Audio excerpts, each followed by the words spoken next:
जो भी अफगानिस्तान में हुकूमत रही वो पाकिस्तान के लिए फेवरेबल नहीं रही। अपने मुल्क में तुम लोग अमन ला नहीं सकते, आप वहां ख्वाहिशें करते हो और ललचाई हुई नजरों से देखते हो। सवाए जूतियों के, गालियों के आपको कुछ नहीं मिलेगा। पाकिस्तान के खिलाफ वहां पर घटिया ज़बान इस्तेमाल नहीं की। पाकिस्तान को हीरा मंडी से, ब्रोथल हाउस से, यानी कि तवाइफ के कोठे से पाकिस्तान को तशबीह दी। देखें इट इज नियरली सर्टेन की चीजें खराब होगी, ठीक, चाहे वो शॉर्ट टर्म में हो चाहे लॉन्ग टर्म में हो। इंतशार होगा, एनआरकी होगी, वहां किसी को छींक आएगी, पाकिस्तान में जुकाम होगा। वहां जब कॉन्फ्लिक्ट होगा वो पाकिस्तान में उबल के आएगा।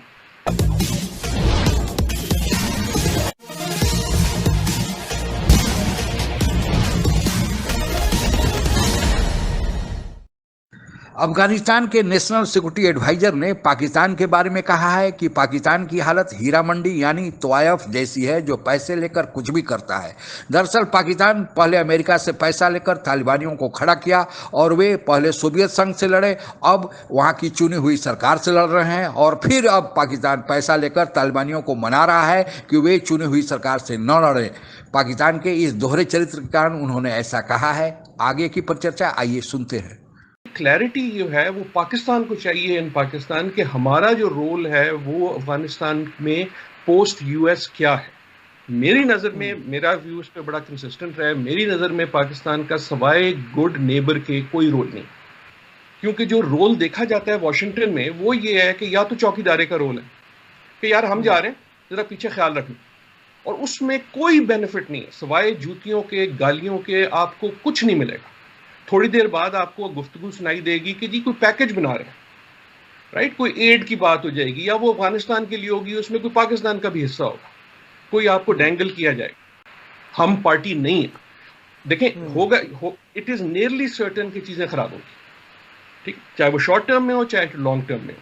इंतशार होगा, एनआरकी होगी, वहां किसी को छींक आएगी, पाकिस्तान में जुकाम होगा। वहां जब कॉन्फ्लिक्ट होगा वो पाकिस्तान में उबल के आएगा, राइट, वी नो दैट। लेकिन उससे ज्यादा ये होगा कि अमेरिका को भी और काबुल को भी, अभी जो काबुल है, लेकिन अमेरिका को खुसूसन एक जरूरत होगी किसी की जिसको वो कह सकें यार ये मेरा कसूर नहीं है, इनका कसूर है, मैं तो ठीक छोड़ के आया। अपने मुल्क में तुम लोग अमन ला नहीं सकते, आप वहां ख्वाहिशें करते हो और ललचाई हुई नजरों से देखते हो। आज उसने तलख्बात की नबीला मुजाहिद ने टीवी के ऊपर, उसने कहा अगर हमारे फैसले, अल्लाह का शुक्र है कि अफगानिस्तान में होते हैं, अगर पाकिस्तान में हो रहे होते कहीं और होते तो सर, पाकिस्तान में जब हो रहे थे ना 1999 में, जब 2001 में जब 9/11 हुआ था, तो मुशर्रफ की किताब उठा लेना, in the line of fire, 650 बंदा किसने पकड़ के दिया था? मैंने पकड़ के दिया। मुल्ला अब्दुल सलाम ज़ईफ को किसने पकड़ के दिया था? मैंने पकड़ के दिया था।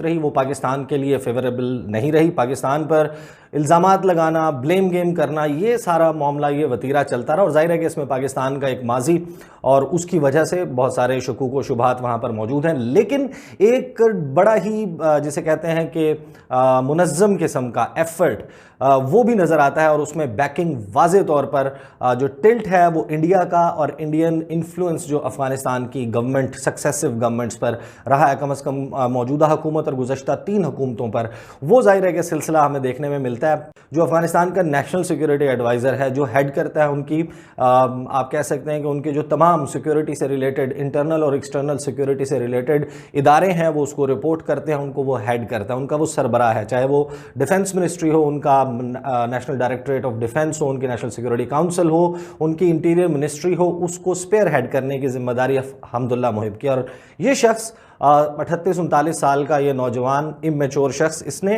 पाकिस्तान के हवाले से जो गलीज़, घटिया और गंदी ज़बान इस्तेमाल की, कुछ जुमले और कुछ अल्फाज तो ऐसे हैं जिनको मैं अपने चैनल के ऊपर दोहरा नहीं सकता, हिंट्स ज़रूर ड्रॉप कर सकता हूँ। गुज़श्ता एक वीडियो में उसकी तफसील भी बता चुका हूँ। पहले तो इसने भारत में रायसीना डायलॉग में पाकिस्तान को बराह रास्त धमकी दी, पाकिस्तान को ये कहा कि अगर मामलात, पाकिस्तान को कहा कि अगर आप मामलात अपने हमारे मुताबिक नहीं करते तो एक बैकलैश आएगा।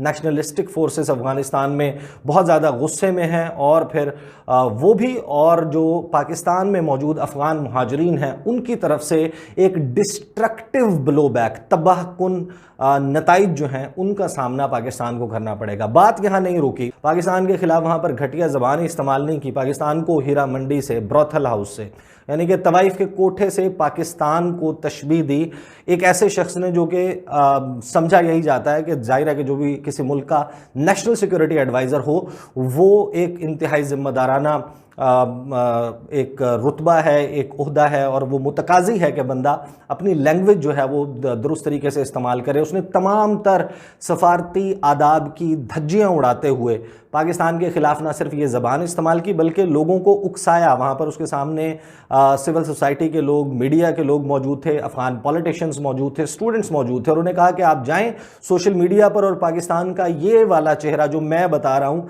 ये पूरी दुनिया में मशहूर करें, इसको बयान करें। उसके बाद ये जो बात आपने अभी कही कि आपको बताया गया है कि अगर तालिबान काबुल पे हावी हो जाते हैं तो पाकिस्तान के लिए अच्छा नहीं होगा, ये जनरल कियानी ने भी 10 साल पहले कहा था कि if Taliban take over Kabul it will be bad for Afghanistan, it will be worse for Pakistan. तो दैट हैजंट चेंज, कि ये कोई नई बात नहीं है। I don't agree that fencing is the solution. पिछले 20 साल में Pakistan was unable to seal the border. No power on earth, including the United States, including NATO, could seal that border. So let's be very modest and humble about what's possible. बहुत ज़रूरी है कि आप इसको ज़रा आगे दूर का देखें कि पाकिस्तान क्या चाहता है। अफ़गानिस्तान के साथ बेहतर ताल्लुकात, जो भी हुकूमत आएगी, तालिबान की हो या नेशनल गवर्नमेंट हो या शुमाली इत्तेहाद की हुकूमत हो या मखलूत हुकूमत हो, जो भी हो, उसके साथ पाकिस्तान के ताल्लुकात क्यों बेहतर होंगे? इसलिए बेहतर होंगे कि तजारत हो रही है, अबूरी तजारत हो रही है, जिसमें पाकिस्तान का भी फ़ायदा है, अफ़गानिस्तान का भी फ़ायदा।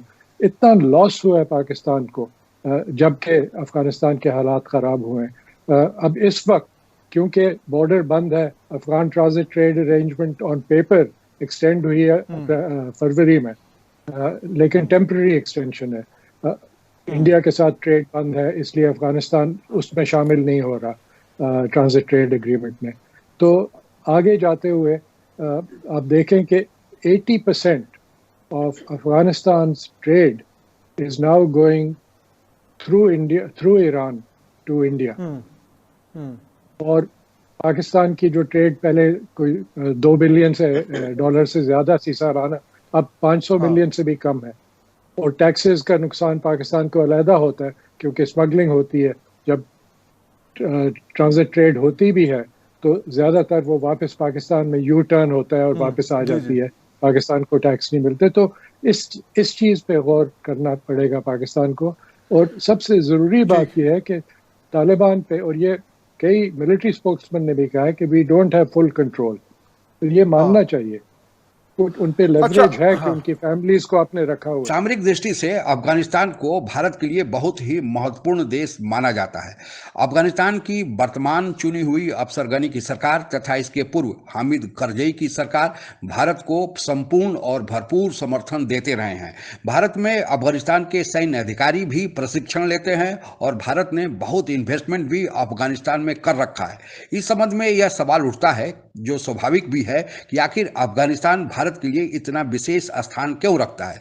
सामरिक दृष्टि से अगर इसका विश्लेषण करें तो अगर मान लिया जाए कि अगर अफगानिस्तान में तालिबान का सरकार बन जाता है जिसको पाकिस्तान समर्थन देता है, फिर तो पाकिस्तान अफगानिस्तान की तरफ से निश्चिंत हो जाएगा। आप लोगों को यह बताते चलें कि पाकिस्तान और अफगानिस्तान की सीमा को डुरंड लाइन जो 2670 किलोमीटर है विभाजित करती है।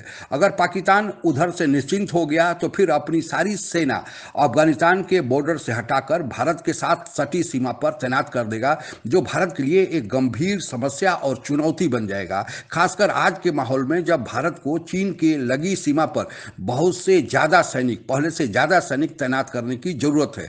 कुछ लोगों का यह भी मानना है कि अगर अफगानिस्तान में तालिबान की सरकार बन गई तो वहां के सारे तालिबानी लड़ाके जिहादी खाली हो जाएंगे और फिर वे अपना रुख कश्मीर की तरफ कर सकते हैं। अभी अफगानिस्तान में अमेरिकी सैनिक मौजूद हैं, इसी कारण चीन वहां अपनी घुसपैठ नहीं कर पा रहा है। अगर वहां से अमेरिका हट गया तो चीन अफगानिस्तान में प्रवेश कर सकता है और उस बॉर्डर से भी भारत के खिलाफ कार्रवाई कर सकता है और भारत को भविष्य में नुकसान पहुंचा सकता है। आप लोगों को पता ही होगा कि चीन और अफगानिस्तान की सीमा भी आपस में सटती है।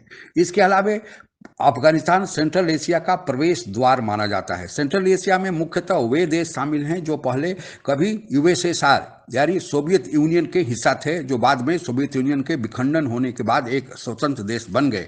भारत इन देशों से अफगानिस्तान के रास्ते व्यापार करना चाहता है। इसके लिए दो मार्ग हैं, एक पाकिस्तान, अफगानिस्तान और फिर सेंट्रल एशिया के देश, या फिर दूसरा रास्ता है ईरान, अफगानिस्तान और फिर सेंट्रल एशिया के देश। तो दोनों रास्तों से होकर अगर भारत व्यापार करना चाहता है तो अफगानिस्तान बीच में पड़ेगा ही पड़ेगा। इसके अलावे अफगानिस्तान में खनिज पदार्थों का बहुत भरपूर भंडार है और उसका दोहन करने के लिए बहुत सारी विदेशी ताकतें, जिसमें भारत भी शामिल है, वहां पर बने रहना चाहते हैं, क्योंकि अफगानिस्तान के पास ऐसी आर्थिक स्थिति नहीं है कि उन खनिज पदार्थों का वे दोहन कर सके। आप लोगों को पता ही है कि एक बार सोवियत रूस भी अफगानिस्तान में प्रवेश कर गया था और वहां पर 80 के दशक में अपनी सरकार भी बनवा दिया था। सोवियत रूस को ही हटाने के लिए अमेरिकी सरकार वहां गई और अमेरिकी सेना वहां पहुंची, जो आज तक वहां पर कायम है। अमेरिका भी भारत का रोल अफगानिस्तान में बढ़ाना चाहता है, ताकि अगर कभी अमेरिका को जाना पड़े तो अमेरिका की नुमाइंदगी या भारत ही वहां, जो अमेरिका का आजकल साथी है, वह वहां पर मौजूद रहे और अमेरिका के हितों की रक्षा कर सके और चीन का उधर से मुकाबला कर सके। आज के लिए बस इतना ही। आप अगर हमसे जुड़ा रहना चाहते हैं तो कृपया मेरे चैनल को सब्सक्राइब करें तथा बेल आइकन भी दबा दें, ताकि नई वीडियो की जानकारी तुरंत आप तक पहुंच जाए। धन्यवाद। जय हिंद।